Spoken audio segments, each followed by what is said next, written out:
दोषी कौन है, माँ या पत्नी, इस बात का तो वह नहीं कह सकते।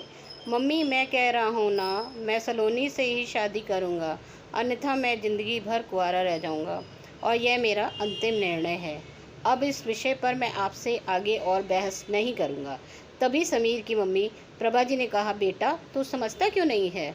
हमने तेरे सामने सलोनी की जन्म कुंडली पंडित जी को दिखाई थी ना, और उन्होंने सलोनी की कुंडली में मांगलिक दोष बताया है। अब तू बता, सब कुछ पता होते हुए भी हम कैसे एक मांगलिक लड़की से तेरी शादी कैसे कर दें? तू जानता नहीं कि मांगलिक दोष वाले की जीवन साथी की मौत जल्दी हो जाया करती है। इसलिए तुझे मैं समझा रही हूँ, तू भूल जा सलोनी को। प्रभा जी ने समीर को बहुत समझाया, पर समीर का कहना था कि जब मैंने सलोनी से प्यार किया था तब मैंने उसके साथ प्यार करते हुए जन्म कुंडली का मिलान नहीं किया था, ना ही मैं इन मिलानों को मानता हूँ। इसलिए अब बस मैं शादी करूँगा तो सिर्फ सलोनी से, और ये मेरा आखिरी फैसला है। आखिर प्रभा जी को अपने बेटे की जिद के आगे झुकना पड़ा और पंडित जी के द्वारा बताए गए अनुसार सलोनी के मंगल दोष को दूर करने के लिए समीर के साथ शादी करने के से पहले सलोनी की शादी एक पेड़ के साथ करवाई गई और उसके बाद सलोनी और समीर की शादी करी। सलोनी दुल्हन बनकर समीर के घर आई, पर प्रभा जी को सलोनी का मांगलिक होना अभी भी खटक रहा था और प्रभा जी उसे दिल से नहीं अपना पा रही थी, और घर में कुछ भी परेशानी आती उसका दोष सलोनी को ही दिया जाता। सलोनी एक बहुत समझदार लड़की थी और वह अपनी सासू माँ से मिले इन बेवजह के आरोपों को अपने दिल से नहीं लगाती थी, और ऐसे ही ससुराल में उसके दिन कट रहे थे। एक दिन समीर ऑफिस से जल्दी घर आ जाता है, तब प्रभा जी ने उससे पूछा, बेटा आज जल्दी कैसे आ गया? तब उसने बताया, माँ आज सुबह से ही सिर में दर्द और बहुत कमज़ोरी सी लग रही है, इसलिए ऑफिस में काम करने की हिम्मत नहीं हुई मेरी। तब प्रभा जी ने कहा, चल बेटा जल्दी कर, हमें डॉक्टर के पास चलना चाहिए। तब समीर और प्रभा जी डॉक्टर को दिखाने गए।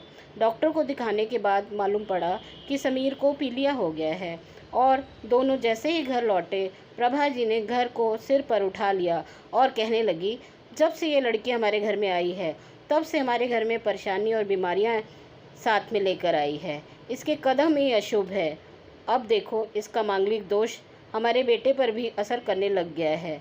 कल को अगर मेरे बेटे को कुछ हो गया तो कौन जिम्मेदार होगा? तभी सलोनी ने कहा, मम्मी जी प्लीज़, और कितना नीचा दिखाएंगी मुझे?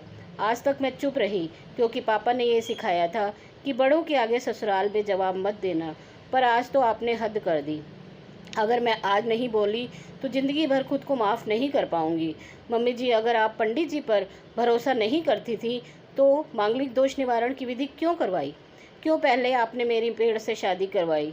दोष मेरा मांगलिक होना नहीं, बल्कि दोष तो मेरा आपकी बहू होना है, क्योंकि घर में जाने अनजाने कुछ भी परेशानी आती है उसको आप मुझसे जोड़ लेती हैं, और जब कोई सास अपनी बहू से सिर्फ नफ़रत कर रही होती है तब ये बहू दोष बेटे बहू को नहीं पूरे परिवार को परेशानी में डाल देता है, और इस बहू दोष से मुक्ति भी सिर्फ सास ही दिलवा सकती है।